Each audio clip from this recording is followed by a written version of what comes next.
Good afternoon. Consignment accounts में आज illustrations discuss करते हैं। वो वाली इलस्ट्रेशंस ही सिर्फ बताऊंगी जो थोड़ी डिफरेंट हैं, जिसके क्वेश्चंस हमने नहीं किए हुए हैं या डिफरेंट पॉइंट्स हैं उस इलस्ट्रेशन में। इलस्ट्रेशन नंबर 3 है पेज 1.13 पे।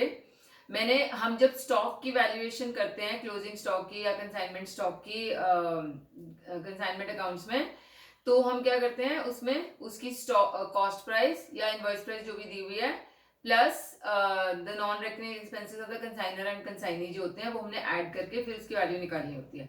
अगर क्वेश्चन में आपको उसकी नेट रियलाइजेबल वैल्यू दी हुई है स्टॉक की, तो कॉस्ट और the net realisable value whichever is less को हम रिकॉर्ड करेंगे as the value of closing stock.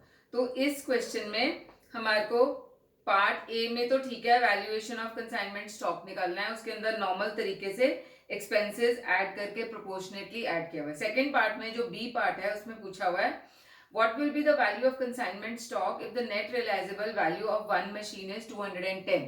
अब नेट रियलाइजेबल वैल्यू हमें ये दी हुई है और क्लोजिंग स्टॉक जो है वो है 30 मशीन का, तो 30 इंटू 210 करके वैल्यू आती है 6300 रुपीज। ये नेट रियलाइजेबल वैल्यू, इसमें हमने एक्सपेंसेस नहीं ऐड करने होते हैं।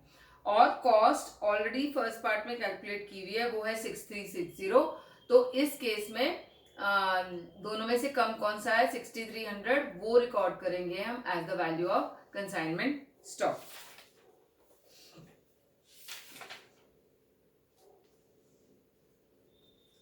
जो डिफरेंट पॉइंट्स है ना क्वेश्चन के, बस वही बता रही हूं मैं, बाकी तो हमने काफी प्रैक्टिस कर ली है इसकी।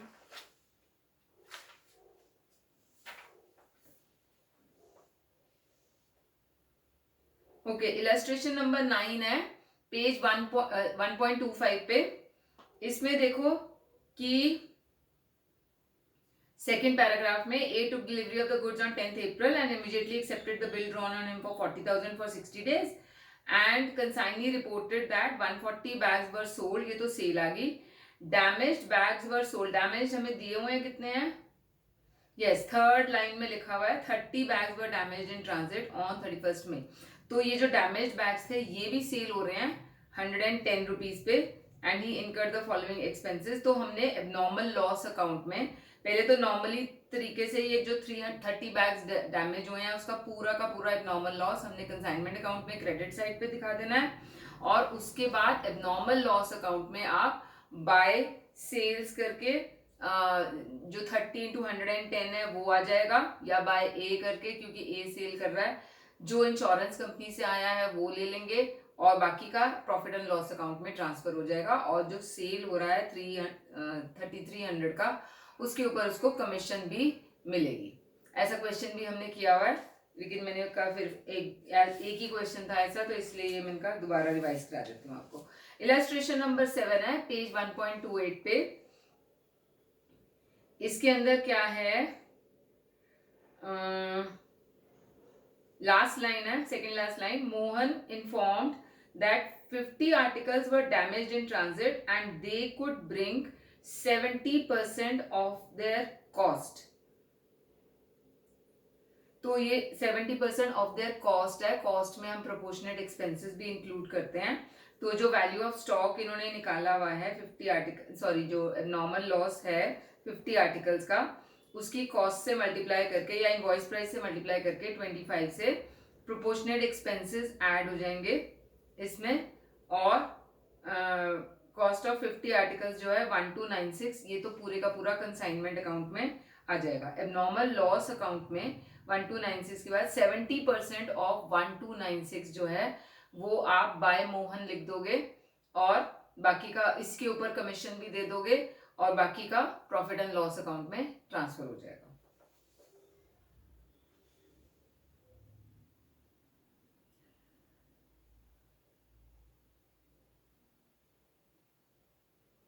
ओके, इलस्ट्रेशन नंबर 13 में भी ऐसे ही है, पेज 1.31 में लास्ट पैराग्राफ का सेकेंड लास्ट लाइन दी हुई है, 30 bales remained unsold है, out of these 20 bales were damaged due to faulty packing and he estimated the selling price of the damaged goods to be 20 पर bell, तो obviously आपने ये पूरे का पूरा 20 जो है बेल्स, इसका पूरा एबनॉर्मल लॉस निकाल के कंसाइनमेंट में और फिर एबनॉर्मल लॉस अकाउंट बना लेना। यहाँ पे इन्होंने बनाया नहीं हुआ है, एक ही मेथड फॉलो करना, क्योंकि यहाँ इलस्ट्रेशन में अलग अलग मेथड फॉलो हुए हुए हैं। एबनॉर्मल लॉस अकाउंट को जो भी हमारा आ रहा है 1062 करके इन्होंने निकाला हुआ नीचे, लॉस ऑफ डैमेज गुड्स 1062 करके, और इसमें से इसको नॉर्मल लॉस अकाउंट में ट्रांसफर कर देना। बाकी का बाय जो भी कंसाइनी है उसको 400 रुपीज से कर देना क्रेडिट, और बाकी का कॉस्टिंग पीएनएल में चला जाएगा, और इस 400 रुपीज पे उसको कमीशन भी दे देना। Then next is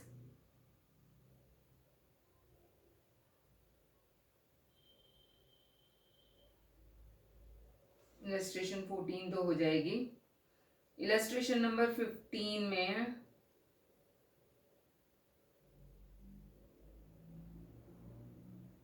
good Saint हमें दिए हुए हैं 1,20,000 के। Consignee sold 4/5 of the goods for rupees 1,03,000,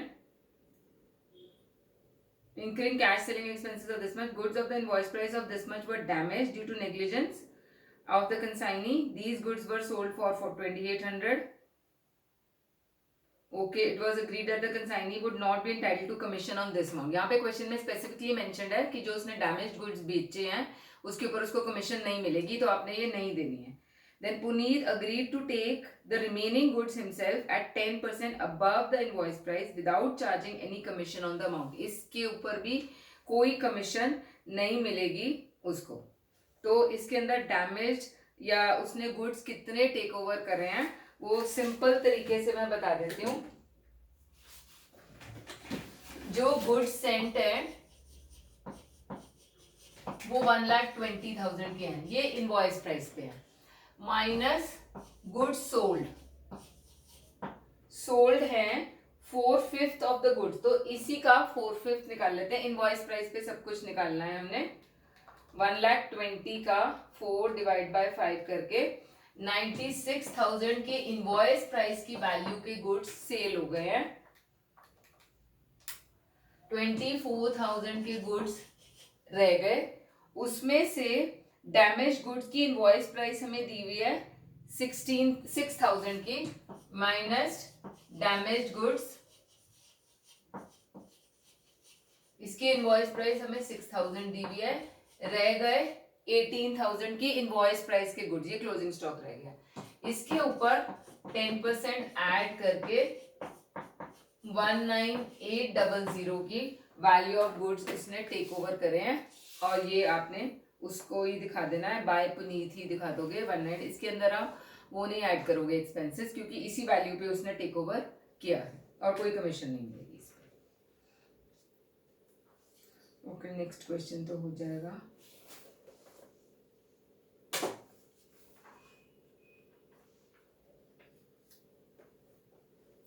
illustration number 19 जो है पेज 1.39 पे,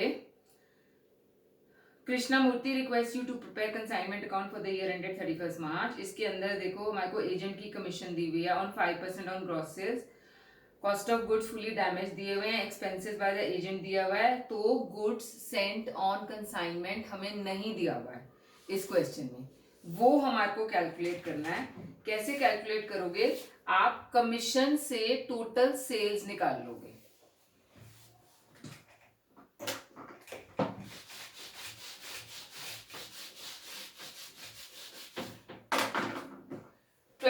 सॉरी 5% ऑन ग्रॉस सेल्स हमारी कमीशन है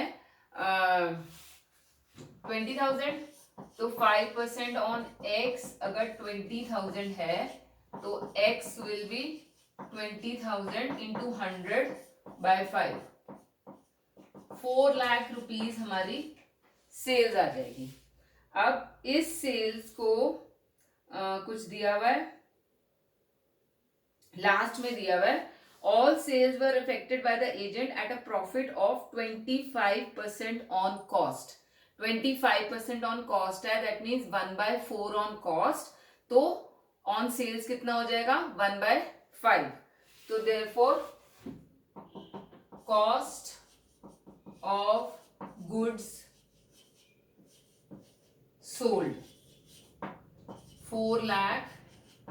1/5, मतलब माइनस कर देंगे हम इसमें से,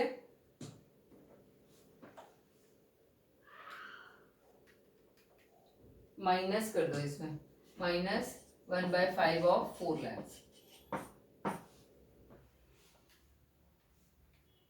80,000 माइनस कर देंगे तो 3,20,000 हमारा कॉस्ट ऑफ गुड्स सोल्ड आ जाएगा।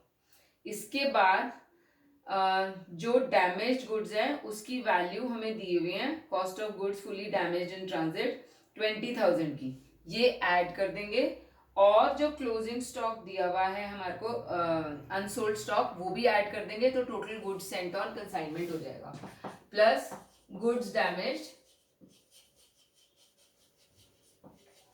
20,000 plus unsold stock 60,000,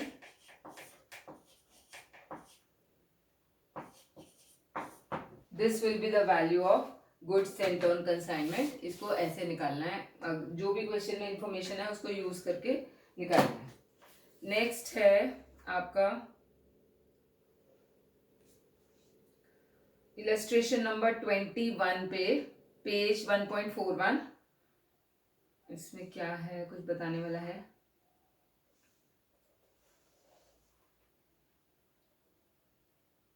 yes, last paragraph में लिखा हुआ है 3,000 metres are sold at Delhi directly at ₹3 per meter, less 300 for expenses and commission. Okay, उसके बाद owing to fall in market price the stock of the cloth in hand is to be reduced by 10%। तो यहाँ पे आपने ये market price एक तरह से आपको दी हुई है, आपका जो स्टॉक बच गया है, क्लोजिंग स्टॉक 1,000 मीटर्स का बचा हुआ है, उसको इंटू 10 रुपीज जो कॉस्ट है वो ऐड कर दिया है, और इसमें से 10% जो है वो माइनस कर दिया, 1800 वैल्यू रह जाएगी, और इसमें ऑफ कोर्स लोडिंग ऐड करके आपका हमने लोडिंग या इनवॉइस प्राइस के ऊपर 10% नहीं माइनस करना है, हमने कॉस्ट पे माइनस करना है, तो इसीलिए पहले कॉस्ट निकाल के उसका 10% माइनस करके फिर लोडिंग ऐड कर देंगे इसमें। ओके, नेक्स्ट क्वेश्चन में क्या है, बी पार्ट में दिया हुआ है any goods taken by the consignee himself और loss through consignee's negligence will be valued at cost plus 12.5% and no commission will be allowed on them. तो ये सिंपली आपने क्वेश्चन में दिया होगा कि यस, लास्ट पैराग्राफ में दिया हुआ है goods of the invoice price of 10,000 and 5,000 were taken by D and lost due to his negligence। तो इसकी सिर्फ आपने कॉस्ट जो है निकाल के उसमें 12.5% ऐड कर देना है।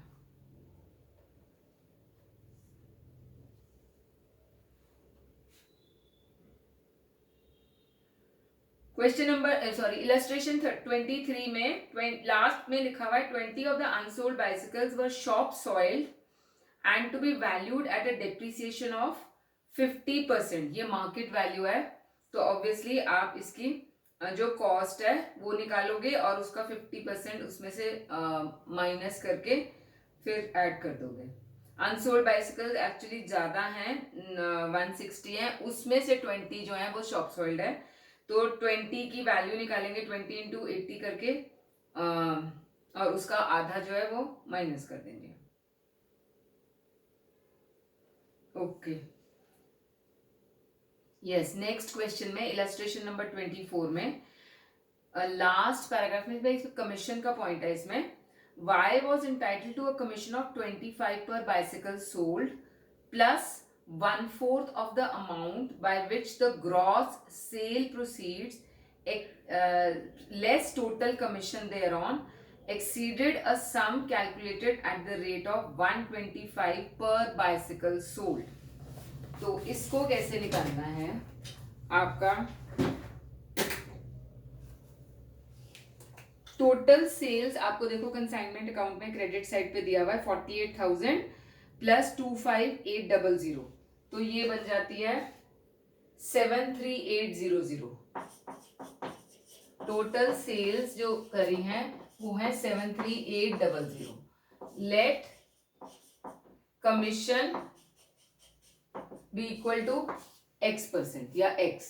ठीक है, तो कमीशन उन्होंने बोला हुआ है x is equal to, commission कैसे निकालेंगे, टाइटल टू कमीशन ऑफ 25 पर बाइसिकल सोल्ड, कितनी बाइसिकल्स बेची हैं, 300 प्लस 150, 450 बाइसिकल्स बेची हैं into 25 minus commission, less commission लिखा हुआ है, less total commission thereon exceeds, ये सारा जो है ये कितने से एक्सीड करता है, exceeds a sum of sum calculated at the rate of 125 per bicycle sold. तो 125 इंटू 400 जो बाइसिकल सेल सोल्ड हैं वो आनी चाहिए, 450 आएगा। सो इसको सॉल्व करके x की वैल्यू निकालनी है, that will be the commission. इन्होंने दिया होगा वैसे यहाँ पे, यस कैलकुलेशन हमें दी हुई है, तो सिंपल मेथड से आपको मैंने बता दिया है कि इसको कैसे करना है। इलस्ट्रेशन नंबर 26 में जो पैराग्राफ दिया हुआ है, on 1 December mister Nayak sold 1200 kgs of tea for cash at a profit of 25% on sales. Okay. On 15 December Mr. Nayak returned 150 kgs of tea, ये वापस कर दिया उसने, तो इसको आपको by good sent on consignment दिखाना है, कंसाइनमेंट अकाउंट में एट कॉस्ट ही माइनस करोगे, then and paid the return freight out. Okay, out of the remaining tea 200 kgs being partially damaged were valued at 30% less than the cost. अब यहाँ पे 30% less than cost दिया हुआ है, तो हमें cost का मतलब होता है कि आपको expenses भी उसमें add करने हैं। तो 200 जो हैं, yes 200 kgs हैं और उसकी कॉस्ट है 60 रुपीज, 200 kgs का 60 रुपीज करके 12,000 आ जाएगा। प्रोपोर्शनेट एक्सपेंसेस ऐड करते हैं, 4,000 के एक्सपेंसेस हैं, डिवाइड बाय 2,000 भेजा है इंटू 200, 400 रुपीज ये हो गया, ये हो गई कॉस्ट। इसमें से 30% माइनस कर दो, माइनस 30% इसका जो भी आएगा,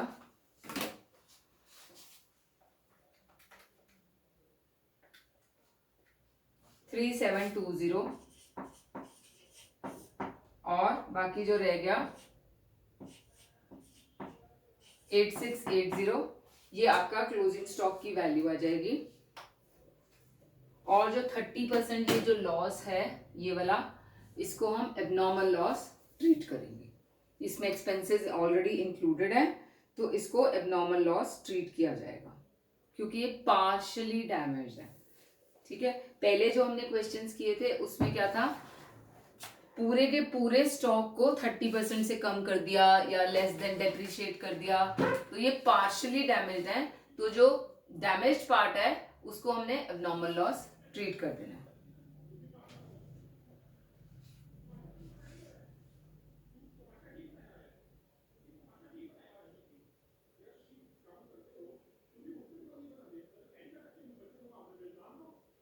देन इलस्ट्रेशन नंबर 28 है,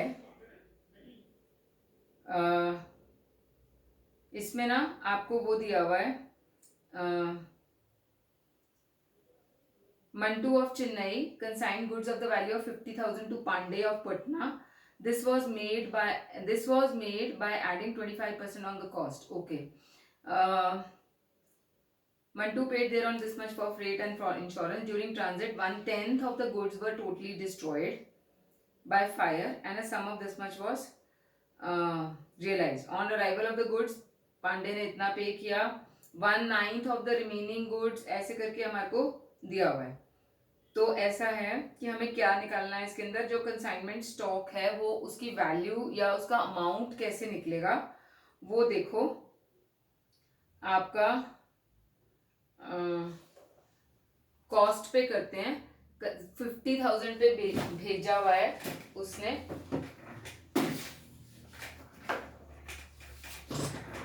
50,000 पे भेजा है गुड्स, और वो 25% ऑन कॉस्ट है, 25% ऑन कॉस्ट इज 1/4, तो 1/5 ऑन सेल्स हो गया, तो cost price of goods Saint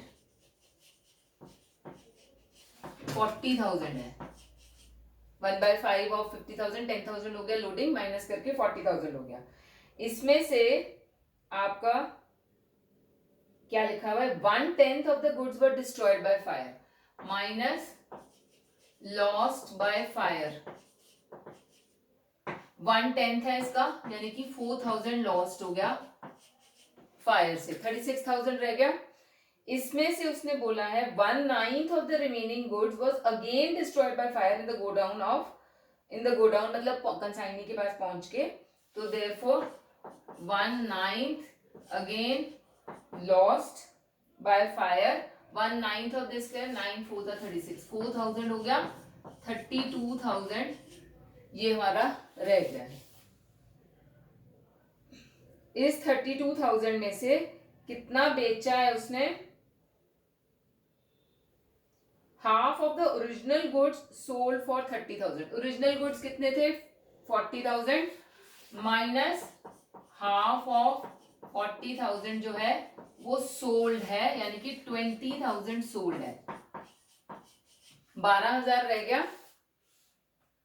अब इस 12,000 के ऊपर जो आपका लोडिंग ऐड कर लो, और इसके अंदर फिर आप अपना एक्सपेंसेस ऐड कर लो, this will be your closing stock. ये कॉस्ट पे है सारा कुछ, इसमें लोडिंग ऐड कर रही हूं मैं, लोडिंग कितनी है, 25% ऑन कॉस्ट है, 1/4, 4 3 12, 15,000 हमारा इनवॉइस प्राइस हो गया, plus non recurring expenses of consignor, plus non recurring expenses of consignee.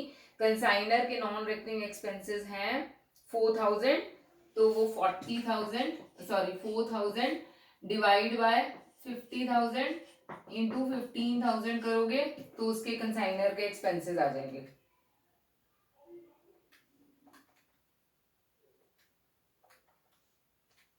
1,200 ये आ जाएंगे। और कंसाइनी के एक्सपेंसेस जो हैं, जो नॉन रिकरिंग वाले हैं, वो सिर्फ कैरेज है 1,800, उसके ऊपर उसने रिसीव किए सिर्फ 36,000, तो इसको कॉस्ट पे भी निकाल सकते हैं, 1,800 डिवाइड बाय 36,000 इंटू 12,000, ये कॉस्ट पे इसको निकाल सकते हैं हम,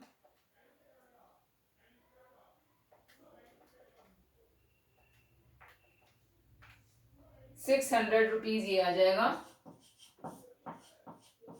16800, इस तरीके से क्लोजिंग स्टॉक की वैल्यू निकालनी है।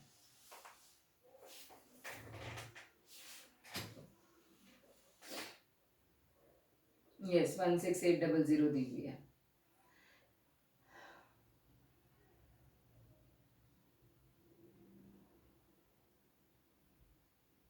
ओके, इलस्ट्रेशन नंबर 29 में अगेन दोबारा बता रही हूँ, सेकंड लास्ट पैराग्राफ में दिया हुआ है 5,000 kgs of yarn were damaged in transit by the railway for which the agent recovered 6,000, इसको नॉर्मल लॉस अकाउंट में बाय बैंक कर देंगे इसमें, या बाय एक्स, क्योंकि एक्स जो है वो उसने रिसीव किया है, and damage goods were sold at the rate of 1.5, तो 1 इंटू 1.5 करके बाय एक्स अगेन हो जाएगा, और इसके ऊपर कमीशन देंगे, क्योंकि क्वेश्चन में मेंशन नहीं है कुछ भी कमीशन का, तो अज्यूम करेंगे इसका कमीशन दिया जाएगा। देन इलस्ट्रेशन नंबर 30 में है, Najma is entitled to a commission of 5% of the invoice price, second paragraph की सेकेंड लास्ट लाइन बता रही हूँ, and 20% of any excess realized on invoice price and 1% del credit commission on sales। अब 5% तो आप सिर्फ इनवॉइस प्राइस से multiply करके निकालोगे, 20% in excess of invoice price से निकालोगे, और जो 1% डेल क्रेडिट कमीशन है ये टोटल सेल पे मिलेगी। तो ये बस छोटा सा पॉइंट है इसमें बताने वाला। Najma could not realise sale proceeds of 5 machines, ये हमारा एबनॉर्मल लॉस है, इसको नॉर्मली जैसे हम एबनॉर्मल लॉस कैलकुलेट करते हैं वैसे ही कैलकुलेट करोगे आप प्रोपोर्शनेट एक्सपेंसेस डाल के। नेक्स्ट इलस्ट्रेशन है, यस इसमें सिर्फ बताने वाला पार्ट क्या है आपको, सेकेंड लास्ट लाइन में दिया हुआ है, थर्ड पैराग्राफ में दिया हुआ है, the consignee is entitled to a commission of 5% on sales and 1/6 of the profits after charging both commission. अब जब हमारे को 20% आफ्टर चार्जिंग दिया होता है तो हम 20/120 कर लेते हैं, ये 1/6 दिया हुआ है आफ्टर चार्जिंग में, तो इसको जो भी आपको प्रॉफिट्स आएगा मतलब उसका 1/7 निकाल लोगे तो वो आफ्टर चार्जिंग आ जाएगा। सिंपली सारी चीजें डाल के, ये वाली कमीशन भी डाल के 5% वाली, फिर जो प्रॉफिट आएगा उसका 1/7 उसको और कमीशन मिलेगी और बाकी प्रॉफिट निकाल लोगे आप। देन इलस्ट्रेशन नंबर 32 में बताने वाली बात ये है दैट थर्ड लाइन में लिखा हुआ है, he received a commission 5% on cash collected plus an allowance of expenses at the rate of 400 per month. और पूरा कंसाइनमेंट का जो टाइम है ना वो है कितने मंथ्स का, during the half year ended लिखा हुआ है, तो 6 महीनों का टाइम है, तो 400 इंटू 6 करके ये उसको और जो भी मिल रहा है वो आएगा। Then goods are invoiced this much to show the selling price reported। इसके अंदर शायद हमें गुड्स सेंट ऑन कंसाइनमेंट नहीं दिया हुआ है, दिया हुआ है क्या, goods were invoice to the agent other, हाँ दिया हुआ है 80,600 का। Such goods cost to Shri Amar at 59,000 plus freight and packaging charges thereon this much. उसके बाद during the same period sales were made by the agent amounting to 68,400, debts collected were 57,600 sorry, and discounts are allowed amounting to 400, तो ये तो consignment expense है। The agent remitted to Shri Amar 56,000, sum of the goods consign to Shrinav, अब यहाँ पे लिखा हुआ है sum of the goods consign to Shri Ashok were damaged in transit, कितने डैमेज किए हुए हैं वो नहीं दिया हुआ है। And a claim of the insurance company was settled for 1240 rupees. On 30th September, the stock in hand of the agent and the unsold represent a cost to Shri Amar 8,200 rupees. अच्छा okay, तो 8,200 तो हमें वो दिया हुआ है cost पे, उसको हमने इनवॉइस प्राइस पे निकाल के उसमें तो एक्सपेंसेस ऐड कर देने हैं, ये तो हमारा क्लोजिंग स्टॉक हो गया। अब हमारे को वो कैसे निकालना है, कितने डैमेज्ड गुड्स हैं वो बता रही हूँ मैं।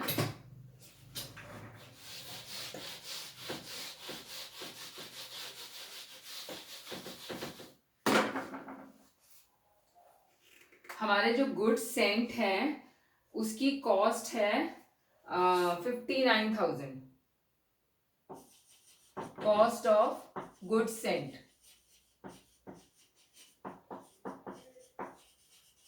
Minus cost of closing stock, closing stock की भी हमें कॉस्ट ही दी हुई है 8,200, वो माइनस कर लेंगे,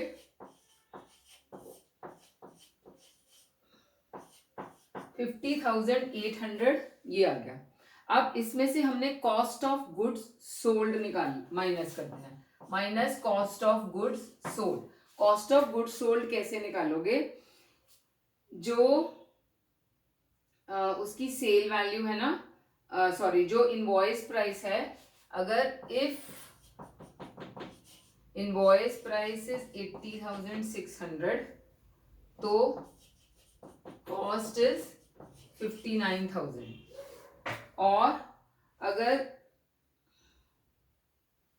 इनवॉइस प्राइस या सेल प्राइस, यहाँ पे सेल प्राइस ही लिख देते हैं, इफ सेल प्राइस इज 68,400 तो इसकी कॉस्ट कितनी होगी वो निकालते हैं, 59,000 डिवाइड बाय 80600 इंटू 68,400,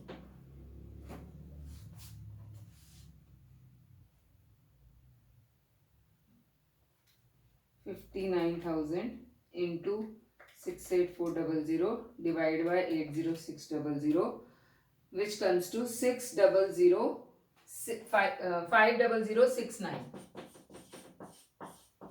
ये 50069 इसमें से माइनस कर दो,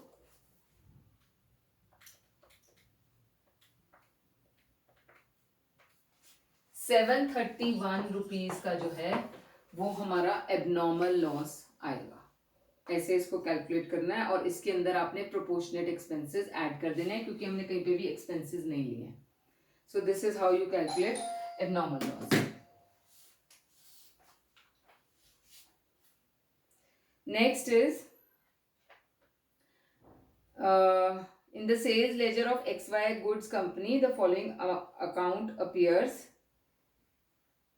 तो राम जो है वो कंसाइनी है, XYZ गुड्स को उसने भेजा, मतलब उस XY गुड्स कंपनी ने उसको गुड्स भेजे हुए हैं।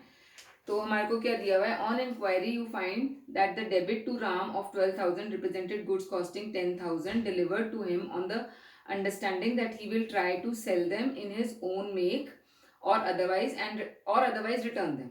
For this he is allowed a commission of 10% on the sales affected, out of which he has to defray the expenses that he may incur, and 31st July को when XY goods company make their annual accounts, it transpires that Ram has sold half of the goods at the prices at which they were invoiced to him, but is doubtful about his ability to sell the remaining.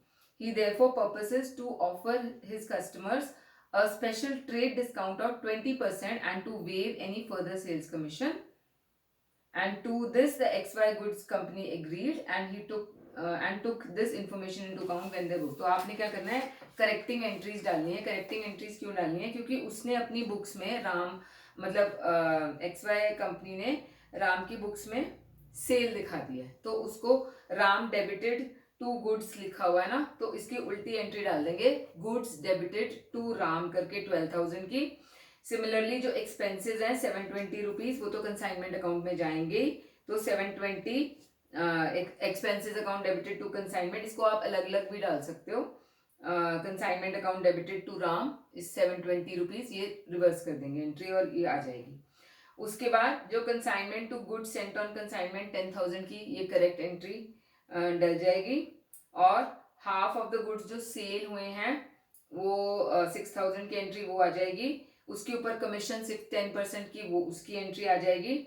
और consignment stock जो बाकी का बच गया 6,000 rupees, उसका हमें